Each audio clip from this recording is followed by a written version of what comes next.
ব্যাংকার বন্ধুরা আসসালামু আলাইকুম। দীর্ঘ বিরতির পর আবার একটা নতুন ভিডিও নিয়ে সবার সামনে হাজির হয়েছি। সবাইকে স্বাগতম। সত্যিকার অর্থে আমি যে প্রতিষ্ঠানে বা যে ব্যাংকে জব করি, আমাদের ব্যাংকের সফটওয়্যার চেঞ্জ হচ্ছে। আমি সেই কোর টিমের একজন মেম্বার হিসেবে কাজ করছি। গত ৩-৪ মাস আসলে আমাদেরকে অনেক সময় দিতে হয়েছে অফিসে সকাল থেকে সেই অনেক রাত পর্যন্ত কাজ করতে হয়েছে বলে আমি আসলে কোনো ভিডিও বানানোর সুযোগ পাইনি। তো সবার কাছে আমি খুবই সরি। আজকে আমরা ইনকোটাম নিয়ে আরেকটি নতুন ভিডিও এখানে আমি আপনাদের সামনে আপলোড করতে যাচ্ছি। ইনকোটাম নিয়ে আমার কিছু ধারাবাহিক ভিডিও ছিল। প্রথম দিকে আমার চ্যানেলের যে ফোল্ডার আছে সেই ফোল্ডারে যদি আপনি দেখেন ইনকোটাম নিয়ে আমার আলাদা একটা ফোল্ডার করা আছে। সেখানে প্রাইমারি আলোচনা করেছি আমরা ইনকোটাম নিয়ে। আর প্রত্যেকটা ইনকোটাম নিয়ে আমি বিস্তারিত আলোচনা করার প্রতিশ্রুতি দিয়েছিলাম। তারই ধারাবাহিকতায় আজকে সিপিটি নিয়ে আমরা কথা বলবো। তো সবাইকে আবারও স্বাগত জানাচ্ছি।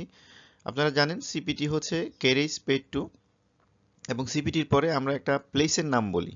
সেই প্লেসটা বেসিক্যালি হচ্ছে প্লেস অফ ডেস্টিনেশন, ঠিক যে জায়গায় পণ্যটা একজন বায়ার তার হাতে পাওয়ার সুযোগ তৈরি হয়, যেখানে অর্থাৎ যেখানে আমরা বিস্তারিত কথা বললে বিষয়টা কেন ডেলিভারি শব্দটা ইউজ হয়নি এখানে আমরা বুঝতে পারবো। অর্থাৎ যে পর্যন্ত সেলারের পণ্যটা পৌঁছে দেওয়ার কথা সেই জায়গাটার নাম বা প্লেস অফ ডেস্টিনেশনটা এই ইনকোটামের পরে বসে।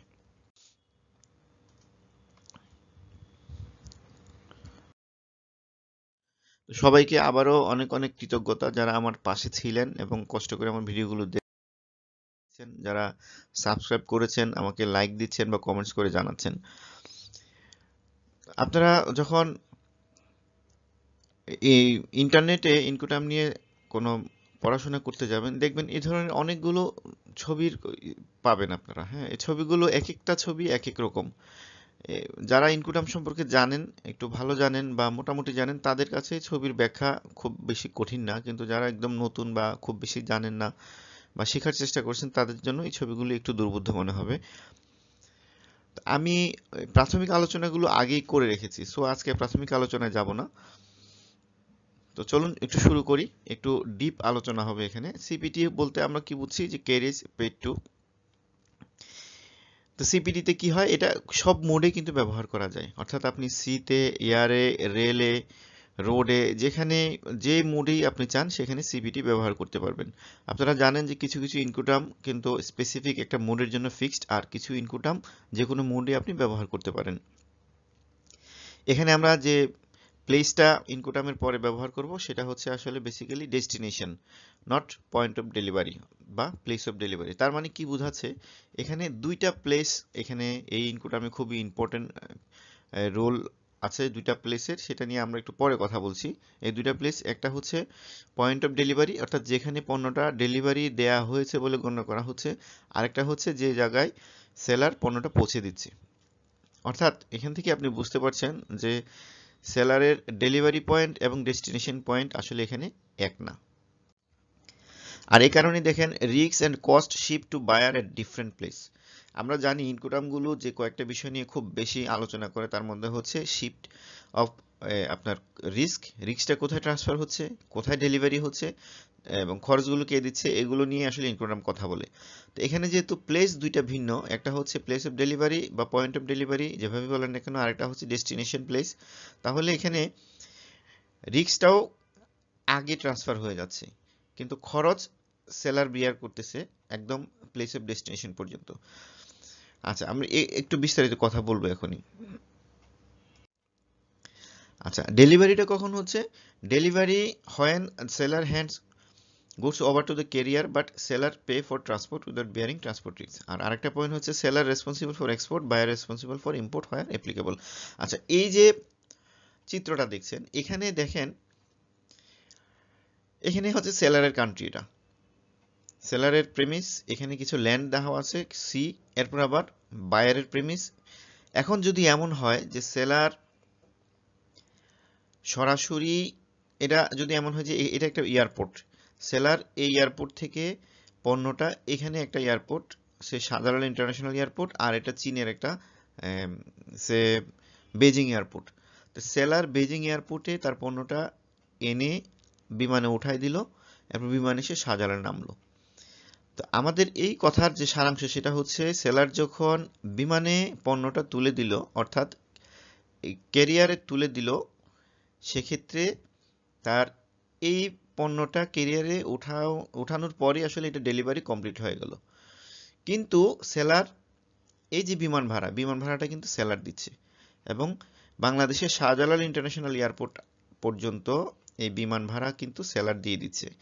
এখন প্রশ্ন হতে পারে তাহলে পার্থক্যটা কোথায়? পার্থক্য হচ্ছে সে যখনই এই বিমানে পণ্যটা লোড করলো তখনই কিন্তু তার ডেলিভারি হয়ে গেল, এবং ডেলিভারি হয়ে যাওয়া মানে হচ্ছে এই বেজিং এয়ারপোর্ট থেকে ঢাকা এয়ারপোর্ট বা শাহজালাল এয়ারপোর্ট, আপনারা নাম নিয়ে কোনো এখানে প্রশ্ন করবেন না, অনেক সময় দ্রুত বলতে গিয়ে ঢাকা এয়ারপোর্ট বলে ফেলতে পারি। তো বেজিং এয়ারপোর্ট থেকে ঢাকার যে এয়ারপোর্টে আসা পর্যন্ত এই যে বিমানে পণ্য যদি নষ্ট হয়ে যায়, বিমান আপনার অ্যাক্সিডেন্ট হতে পারে, পণ্য নষ্ট হয়ে যেতে পারে, এই রিস্ক কিন্তু সেলারের না, কারণ সে ডেলিভারি হয়ে গেছে বিমানে ওঠানোর পরপরই। সেক্ষেত্রে আপনারা দেখবেন আমাদের বাংলাদেশি যারা ইম্পোর্টার, সে যখন ইন্স্যুরেন্স করে, সে এই যে বিমান থেকে এখানে এয়ারপোর্ট আসা পর্যন্ত কিংবা এয়ারপোর্ট থেকে তার প্রেমিসে যাওয়া পর্যন্ত এই ইন্স্যুরেন্সের খরচটা কিন্তু সেলার বহন করে না। এটি সেলারটা এই এই ইন্স্যুরেন্সের খরচটা বহন করে বায়ার। সেলার যখন এই ইন্স্যুরেন্সের খরচ বহন করে তখন সেটা অন্য ইনকুডাম, আমরা সেটা নিয়ে একটু পরে কথা বলছি। তাহলে দেখেন এখানে কি বলা হচ্ছে, যে কস্ট এখানে কোথায় কোথায় শিফট হচ্ছে। সেলার তার প্রেমিস থেকে এয়ারপোর্টে নিয়ে আসলো, এটাও সেলারের কস্ট। তারপর এয়ারপোর্ট থেকে সে ঠিক যে জায়গায় তার কন্ট্রাক্ট অনুযায়ী যেখানে পণ্যটা পৌঁছে দেওয়ার কথা, অর্থাৎ প্লেস অফ ডেস্টিনেশন, সে পর্যন্ত খরচ কিন্তু সেলারের। তারপর থেকে অর্থাৎ প্লেস অফ ডেস্টিনেশন, সে এটা যদি সাধারণ ইন্টারন্যাশনাল এয়ারপোর্ট হয়, সেখান থেকে বায়ার যখন তার প্রেমিসে নিয়ে যাবে তার খরচটা তাকে বহন করতে হবে। আবার রিস্ক দেখেন এখানে কি হচ্ছে, ঠিক সেলার যে জায়গায় পণ্যটা তার কেরিয়ারে লোড করে দিচ্ছে তারপর থেকে কিন্তু বায়ারের রিস্ক, অর্থাৎ ইন্স্যুরেন্সের খরচটা তাকে বহন করতে হবে। এখন প্রশ্ন হতে পারে যে পণ্যটা তো এখান থেকে একটা ট্রাকে উঠছে, ট্রাকে উঠে সেই ট্রাকটা আপনার এখানে এয়ারপোর্টে আসতেছে, বা যদি এটা এমন হয় যে না সে সিতে আসবে, তাহলেও কিন্তু এই পণ্যটা এখান থেকে একটা ট্রাকে উঠতেছে, সে ট্রাক এসে এখানে সি পোর্টে নামাচ্ছে, এরপর জাহাজে উঠাচ্ছে, জাহাজে এসে এখানে বাংলাদেশে মংলা বা চট্টগ্রাম বন্দরে এসে নামাচ্ছে। এক্ষেত্রে কি হতো যদি সিপিটি ইনকুটাম হয়? সেক্ষেত্রেও আপনার কন্ট্রাক্টে যদি বলা থাকে যে তুমি ডেলিভারি হবে এইখানে, জাহাজে যখন পণ্যটা উঠায় দিবা তখনই এটা ডেলিভারি হিসেবে কাউন্ট হবে, দেন জাহাজে উঠানো পর্যন্ত রিস্ক সেলারের, আর জাহাজটা বাংলাদেশে পৌঁছানো পর্যন্ত চট্টগ্রাম বা মংলা পর্যন্ত পৌঁছানোর যে খরচ, সে খরচটা কিন্তু সেলারের। রিস্ক বায়ারের রিস্ক শুরু হচ্ছে এখানে, কারণ এখানে সে এটা পোর্টে পণ্যটা ডেলিভারি দিয়ে দিচ্ছে, বায়ারকে এখান থেকে ইন্স্যুরেন্স করতে হবে। আর সেলার যেহেতু খরচ দিয়ে দিবে, বায়ারের খরচ শুরু হবে এখান থেকে। আবার এটা যদি এমন হয় যে সরাসরি এই ট্রাক, সে ধরেন এটা ভারত থেকে আমাদের বাংলাদেশে সরাসরি ট্রাকে পণ্য চলে আসছে, এবং আমরা উদাহরণের সাথে ধরে নিচ্ছি বাংলাদেশের সাথে ভারতের আসলে ক্রস বর্ডার ট্রানজ্যাকশন হয়, অর্থাৎ ভারতের কলকাতা থেকে একটা ট্রাক আসবে পেঁয়াজ নিয়ে বাংলাদেশে, সরাসরি কলকাতা থেকে বাংলাদেশের ঢাকার চট্টগ্রামে বা ঢাকা গাজীপুরে চলে আসলো ট্রাক নিয়ে। তো এক্ষেত্রে কি হবে? এক্ষেত্রে আপনার কন্ট্রাক্টে যদি বলা থাকে যে প্লেস অফ ডেস্টিনেশন গাজীপুরের কোনো একটা গোডাউন বা চট্টগ্রামের খাতুনগঞ্জ, তাহলে এই ট্রাকের ভাড়াটা সেলার একদম খাতুনগঞ্জ পর্যন্ত যেখানে আসবে এই খরচটা সেলার দিবে। তাহলে ডেলিভারিটা কোত্থেকে হচ্ছে? এখন যদি আপনার কন্ট্রাক্টে বলা থাকে সিপিটি অনুযায়ী, সিপিটিতে কি বলা থাকে, যদি কন্ট্রাক্টে কোনো কিছু বলা না থাকে তাহলে ফার্স্ট ক্যারিয়ার অর্থাৎ প্রথম যে পরিবহনে পণ্যটা উঠছে সেখানে ডেলিভারি হয়ে যাচ্ছে। সেক্ষেত্রে কি হবে, আমার বায়ার, বাংলাদেশি বায়ারের ইন্স্যুরেন্স খরচ অনেক বেড়ে যাবে। অর্থাৎ সেলারের এরা যদি পশ্চিমবঙ্গের বা কলকাতার কোনো একটা গোডাউন হয়, এখানে যদি ট্রাকে পণ্যটা ওঠে তাহলে এখানে কিন্তু এটা ডেলিভারি হয়ে গেল, যদি আপনি সিপিটি ইউজ করেন এবং আপনি যদি আলাদাভাবে কোনো প্লেস অফ ডেলিভারির কথা বলে না থাকেন। আর এখন যদি এমন হয় যে আমার ভারতের সাথে কোনো ক্রস বর্ডার ট্রানজ্যাকশন হয় না, সে বেনাপোল পর্যন্ত এসে পেঁয়াজ নিয়ে আসলো, তারপর বেনাপোলে আমাদের বাংলাদেশের একটা ট্রাকে পণ্যটা উঠায় দিচ্ছে, তো সেক্ষেত্রে কি হবে, আপনার সিপিটি অনুযায়ী যদি কন্ট্রাক্টে বলা থাকে, তো সেখানে প্লেস অফ ডেলিভারি হয়ে যাবে বেনাপোল। আর যদি এমন হয় এই যে বেনাপোল থেকে যে ট্রাকটা আমাদের বাংলাদেশে গাজীপুর পর্যন্ত পেঁয়াজগুলো নিয়ে আসছে, যদি কন্ট্রাক্টে বলা থাকে যে প্লেস অফ ডেস্টিনেশন হচ্ছে গাজীপুর, সেক্ষেত্রে ওই বাংলাদেশের ট্রাকের গাজীপুর পর্যন্ত যে ট্রাক সেটার ভাড়া কিন্তু দিতে হবে সেলারকে। অবশ্যই এটা কন্ট্রাক্টে বিশদভাবে উল্লেখ থাকতে হবে। অর্থাৎ এই ইনকোটামের মূল বিষয়বস্তু হচ্ছে আপনি যে কোনো মোডে ইনকোটামটা ব্যবহার করতে পারবেন। এখানে প্লেস অফ ডেলিভারি এবং প্লেস অফ ডেস্টিনেশন দুইটা ভিন্ন। প্লেস অফ ডেলিভারি যেখানে, সেখান থেকে সেলারের রেসপন্সিবিলিটি শেষ, বায়ারকে তার রিস্ক ট্রান্সফার হয়ে যায় বলে ইন্স্যুরেন্স করতে হয়। আর প্লেস অফ ডেস্টিনেশন পর্যন্ত যে ক্যারিয়ারের খরচ বা ভাড়া সেটা দেয় সেলার।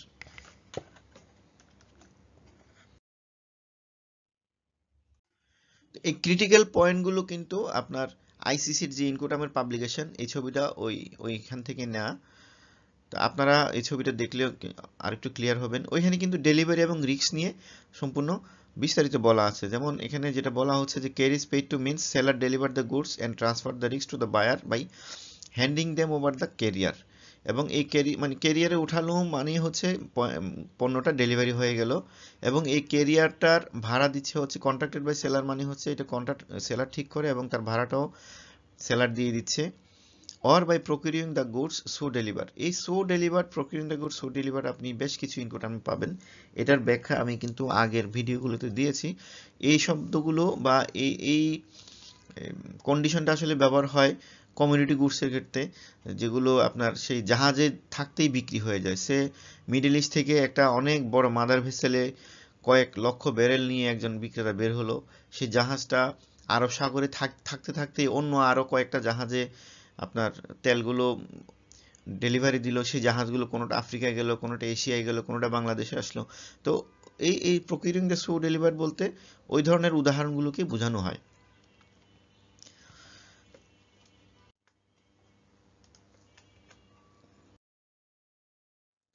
এখানে আপনার আইসিসির যে পাবলিকেশনে সেলারের অব্লিগেশন, বায়ারের অব্লিগেশনগুলো সম্পর্কে বিস্তারিত আলোচনা আছে। আপনারা যদি পড়তে চান এটা পজ দিয়ে পড়ে নেবেন। আমি জানি যে এটা যারা ইনকোটাম সম্পর্কে একটু পড়াশোনা করেন তাদের কাছে এটার একটা কপি আছে, সফট কপি সবার কাছেই থাকে, হার্ড কপিও থাকতে পারে। এটা নিয়ে ওইভাবে আলোচনা করতে চাচ্ছি না, আমি জাস্ট একটু দেখানোর জন্য এখানে নিয়ে আসলাম।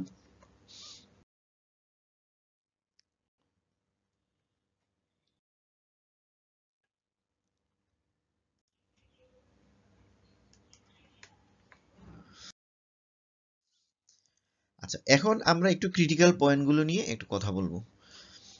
এই ইনকোটামের আপনার এই আর্টিকেলগুলো আসলে একটু কমপ্লেক্স, এবং এগুলো নিয়েই আসলে আলোচনার বিষয় আছে। A2 B2 A6 B6 A9 B9 A10 B10 A5 B5। আর এই ইনকোটামটা যদি আপনি একটু ভালো করে বুঝেন তাহলে নেক্সট যে ইনকোটাম আপনার সিআইপি, সিআইপি সাথে এটার শুধু ইন্স্যুরেন্স নিয়ে কিছু পার্থক্য, বাকিগুলো আসলে সবই একই রকম, মানে আইডেন্টিক্যাল সবই। এখানে কি বলা হচ্ছে, এই A2 তে টু আনস্ট্যান্ডার্ড অপশন আছে, সেটা কি আমি একটু আগে বলেছি, সেটা হচ্ছে আপনার প্লেস অফ ডেস্টিনেশন এবং প্লেস অফ ডেলিভারি। আচ্ছা, এখানে কি বলা হচ্ছে দেখেন, delivery does not mean shipment on board the vessel or on the aircraft. অর্থাৎ আপনি একটা অনবোর্ড করে দিলেই কিন্তু আসলে ডেলিভারি বুঝাবে না একটা এয়ারক্রাফটে কিংবা আপনি একটা জাহাজে। কারণ আপনার যদি সেলস কন্ট্রাক্টে কি বলা থাকে, এখানে এই সেলস কন্ট্রাক্টটা এখানে খুবই গুরুত্বপূর্ণ, এবং পয়েন্ট অফ ডেলিভারি এবং প্লেস অফ ডেস্টিনেশন, বিশেষ করে পয়েন্ট অফ ডেলিভারি আপনার সেলস কন্ট্রাক্টে অবশ্যই একজন বুদ্ধিমান বায়ারের উল্লেখ করে রাখা উচিত। কারণ এই সিপিটি কি বলে যে সেলার যখন তার প্রথম কেরিয়ারে পণ্যটা লোড করে দিচ্ছে তাহলেই কিন্তু ডেলিভারি, নট নেসেসারি এটা কেমন জাহাজে উঠাই দিতে হবে বা বিমানে উঠাই দিতে হবে। সে ধরেন এটা চায়নার একটা প্রদেশের কোন একটা প্রদেশের একটা ইন্ডাস্ট্রি, এখান থেকে সে বাংলাদেশে পণ্যটা আসবে, সে মংলা পর্যন্ত আসবে।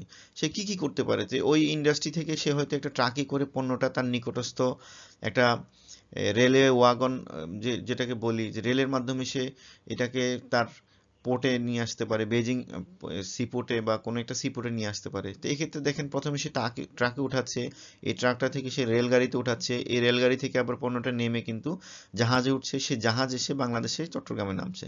এখন সে খরচ দিচ্ছে তার একদম চট্টগ্রাম পর্যন্ত সে খরচ দিচ্ছে, কিন্তু এই সিপিটি ইনকোটাম অনুযায়ী রিস্ক ট্রান্সফার হয়ে যায় কিন্তু একদম প্রথম যে ভেহিকেল অর্থাৎ ক্যারিয়ার এটাতে যখন পণ্যটা লোড করতেছে। অর্থাৎ এই ক্ষেত্রে উদাহরণটা যদি এমন হয়, সে যখন ট্রাকে পণ্যটা উঠাচ্ছে তখনই ডেলিভারি হয়ে যাচ্ছে। অর্থাৎ একজন বায়ারের রিস্ক অর্থাৎ ইন্স্যুরেন্সের খরচটা কিন্তু এখান থেকে শুরু হয়ে যায়।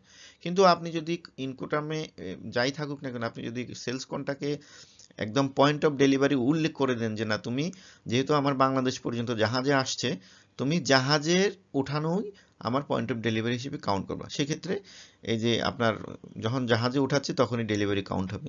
অথবা আপনি বলে দিতে পারেন যে এই যে তোমার রেলগাড়িতে ওঠানোর পর, অর্থাৎ এখানে যদি একাধিক ক্যারিয়ার থাকে, এখানে বায়ারের জন্য এটা খুবই রিস্কি হয়ে যায়।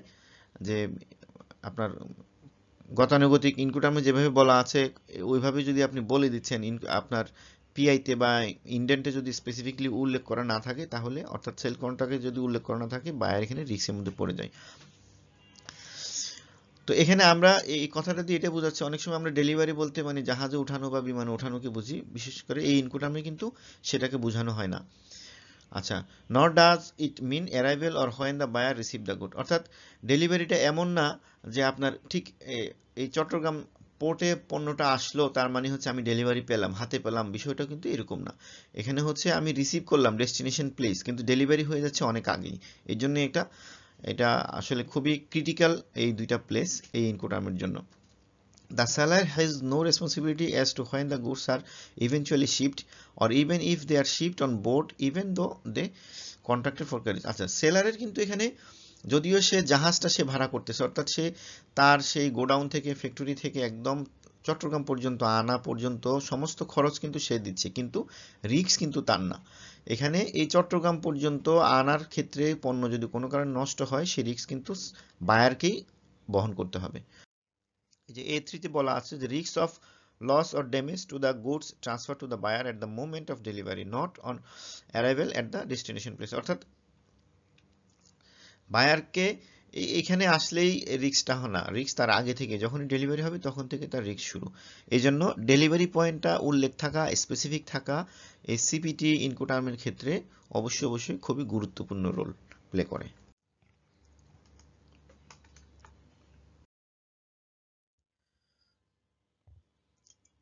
আচ্ছা, এখানে দেখেন এই যে আমরা রিস্কটা কিন্তু এখানে একটু খুব ইম্পর্টেন্ট একটা জিনিস। কি বলছে দেখেন, ডেলিভারি এন্ড রিস্ক নিয়ে এই লেখাগুলো কিন্তু আপনারা আইসিসি যে পাবলিকেশন সেই পাবলিকেশনও পাবেন। এখানে বলা হচ্ছে risk would transfer from seller to buyer in CPT and CAP sales when the goods are handed over to the first carrier. আমি যেটা একটু আগে বললাম, বাই ডিফল্ট কি থাকে, যখনই সে তার প্রথম কেরিয়ারে পণ্যটা উঠাচ্ছে তখন থেকে কিন্তু এখানে বায়ারের রিস্ক শুরু। কিন্তু আপনি যদি সেটা চায়না বা ইউরোপের কোনো একটা দেশ হয়, আপনি আসলে এই দেশ থেকে বায়ার জানেন না সে কোন গাড়িতে পণ্যটা উঠাচ্ছে, সে কি সরাসরি এখান থেকে দেখা গেল তার ফ্যাক্টরির এমন একটা জায়গায় একটা কোনো একটা যে প্রসেসিং জোনের মধ্যে যেখানে রেলগাড়ি আছে, তো রেলের মধ্যে সে উঠাই দিল, রেলগাড়ি এসে পোর্টে আসলো, পোর্ট থেকে জাহাজে উঠলো, অথবা সে এখান থেকে ট্রাকে করে রেল স্টেশন পর্যন্ত আনলো, অথবা সে ট্রাকে করে এয়ারপোর্ট নিয়ে আসলো, এয়ারপোর্ট থেকে বিমান এসে নামলো, মানে কারণ এটা তো বিভিন্ন মোডে আপনি ইউজ করতে পারেন। তো এক্ষেত্রে বায়ারের জন্য কিন্তু খুবই রিস্কি যে ফার্স্ট ক্যারিয়ারে কিন্তু এখানে শিফটিং হয়ে যাচ্ছে রিস্কটা।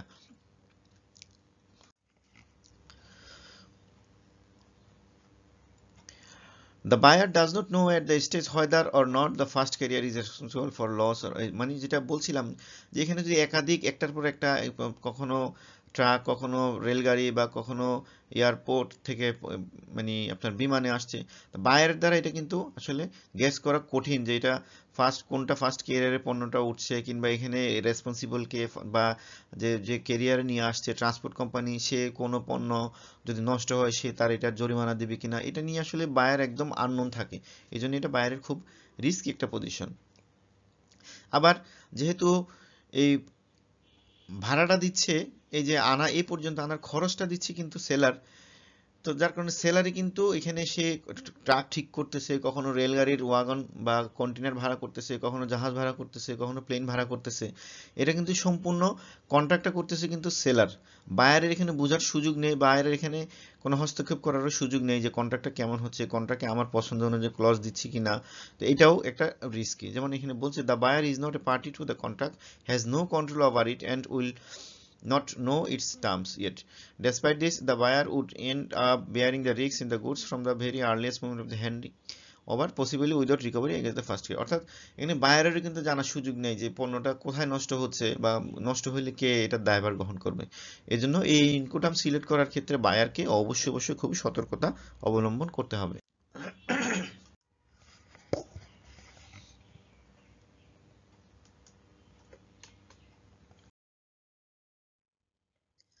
আচ্ছা, আমি একটু আগে যেটা বলেছিলাম এটাই এখানে একটু বিস্তারিত। সেটা হচ্ছে in CPT two location are important, দুইটা লোকেশনের খুবই ইম্পর্টেন্ট। একটা হচ্ছে দ্য প্লেস অর পয়েন্ট যেখানে ডেলিভারিটা হচ্ছে, আর হচ্ছে দ্য এগ্রিড পয়েন্ট বা প্লেস যেখানে ডেস্টিনেশন অফ গুডস বলা হচ্ছে, অর্থাৎ পণ্যটা পৌঁছে দেওয়ার দায়িত্ব সেলারের।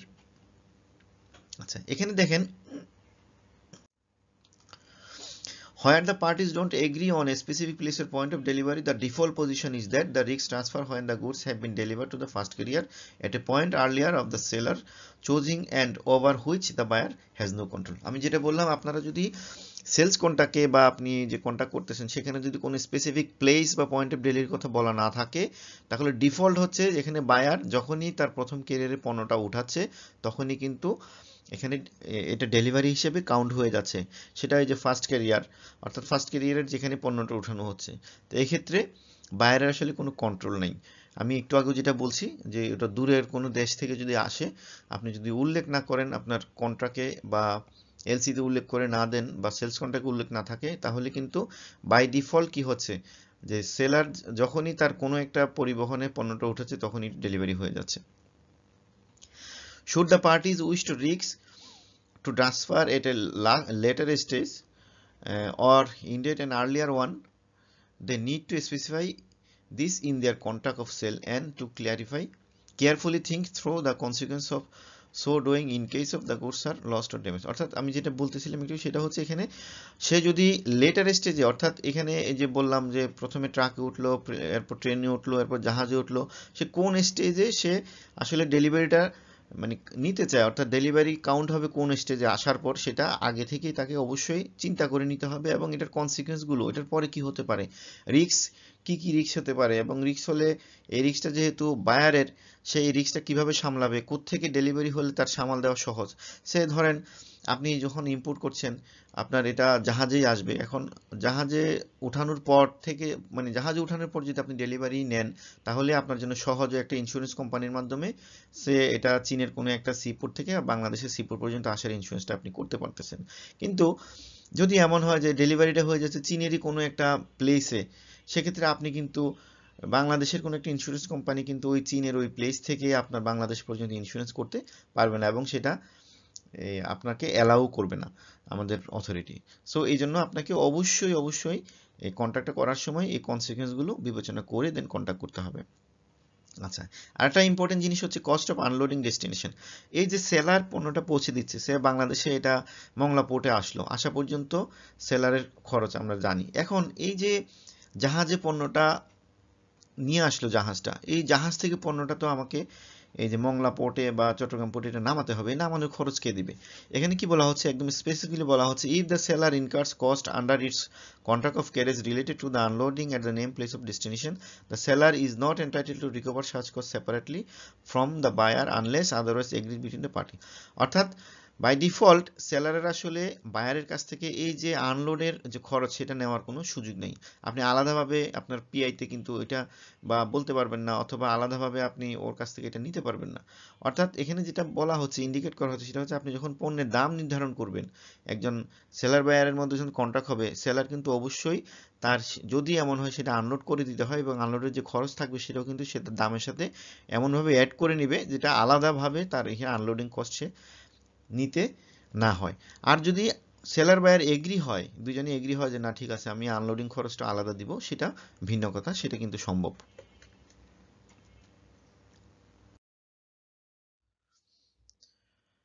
আমার কাছে মনে হচ্ছে যে বেশ বড় হয়ে যাচ্ছে। আচ্ছা, আমি এই স্লাইডটা পর্যন্ত কথা বলে দেন ভিডিওটা আমি শেষ করব। আচ্ছা, এখানে দেখেন ডেলিভারি প্যাটার্নটা কি কি হতে পারে। সিপিটি সিআইপি দুইটাতেই কিন্তু ডেলিভারি প্যাটার্ন সেম হয়। এনি মোড হতে পারে বা কম্বিনেশন অফ ডিফারেন্ট মোড। কিভাবে, আমি যেটা একটু আগে বললাম যে আপনি যদি সরাসরি ডেলিভারি নেন পোর্টে, চীনের একটা পোর্টে এবং বাংলাদেশের পোর্টে এসে নামান, তাহলে কিন্তু আপনার একটা মোড হয়। আবার যদি এমন হয় আপনি ডেলিভারি নিচ্ছেন যে তার ঠিক আছে তুমি তোমার ফ্যাক্টরিতে ডেলিভারি দাও, সেক্ষেত্রে আপনি এখানে অনেকগুলো মোড থাকতে পারে, যে কিছু পথ সে ট্রাকে আসলো, কিছু পথ রেলে আসলো, কিছু পথ আবার দেখা গেল চীন অনেক বড় দেশ, এখানে আবার এয়ার কার্গো দিয়ে আপনি পোর্ট পর্যন্ত নিয়ে আসলেন, সি পোর্ট, ওইখান থেকে জাহাজে করে বাংলাদেশে ঢুকলো। অর্থাৎ অনেকগুলো মোডও এখান থেকে আপনি ইউজ করতে পারেন। এখানে এই যে ফ্রম সেলার থেকে ট্রাকে উঠলো, কন্টেনার ইয়ার্ড বা আপনার কন্টেনার ফ্রেট স্টেশনের মধ্যে, এই আমি এতক্ষণ যা বললাম তারই একটা এখানে অংশ। আচ্ছা, এই সিপিটি রুলসের একটা হলো ব্যারিয়ার হলো যে এখানে rules has no mention exactly where the seller deliver the good. এখানে বলা থাকে না যে আসলে ঠিক কোন জায়গায় গুডসটা ডেলিভারি হিসেবে কাউন্ট করা হবে। এখানে দুইজনকে সেলার বায়ার মিলে কিন্তু এটাকে ঠিক করতে হবে। এবং seller can delivering its own career, seller কিন্তু চাইলে তার নিজের যে ক্যারিয়ার সেটা দিয়েও ডেলিভারি করে দিতে পারে। How the buyer knowing where delivery occurred for transfer of risk, এখানে দুইটা অপশন, এটা হচ্ছে সেলার প্রেমিসে হতে পারে অথবা হচ্ছে সেলার প্রেমিসে আনলোড করা না থাকা অবস্থায়, অর্থাৎ সেলার যে ভেহিকেল ভাড়া করলো সেটা এখনো মানে পণ্যটা ভেহিকেলের মধ্যে উঠানো হয়নি, আনলোড করা হয়নি, এখানেও কিন্তু ডেলিভারি হতে পারে। আবার সেলার যে ভেহিকেলটা ভাড়া করলো এবং সেলারের প্রেমিসে সেটা লোড করে দিল, সেটাও হতে পারে। তো আমরা আমাদের যেটা প্র্যাকটিস, আমরা বাংলাদেশে যারা ইম্পোর্ট করি আমাদের প্র্যাকটিস কিন্তু আমরা নর্মালি কি করি, এই সিপিটি যখন ব্যবহার করি আমরা আসলে লাস্ট ক্যারিয়ারটাই ব্যবহার করি। এখানে কিন্তু বলা হচ্ছে বাই ডিফল্ট আপনি যদি উল্লেখ না থাকেন ফার্স্ট ক্যারিয়ারই ডেলিভারি হয়ে যায়, কিন্তু আমরা যেহেতু আমরা বাংলাদেশি ইম্পোর্টাররা কিন্তু উল্লেখ করে দেয় যে লাস্ট ক্যারিয়ার, অর্থাৎ ঠিক যে ক্যারিয়ারটা আমাকে বাংলাদেশে এসে পণ্যটা পৌঁছে দিচ্ছে, সে যদি বিমান হয়, যে বিমানটা বাংলাদেশে আসছে সেই বিমানে যেখানে পণ্যটা ওঠানো হয় সেটাকে আমরা লাস্ট ক্যারিয়ার এবং মানে পয়েন্ট অফ ডেলিভারি কাউন্ট করি। জাহাজের ক্ষেত্রেও একই। তো এই জিনিসটা সতর্কতার সাথে আমাদেরকে অবশ্যই অবশ্যই দেখতে হবে।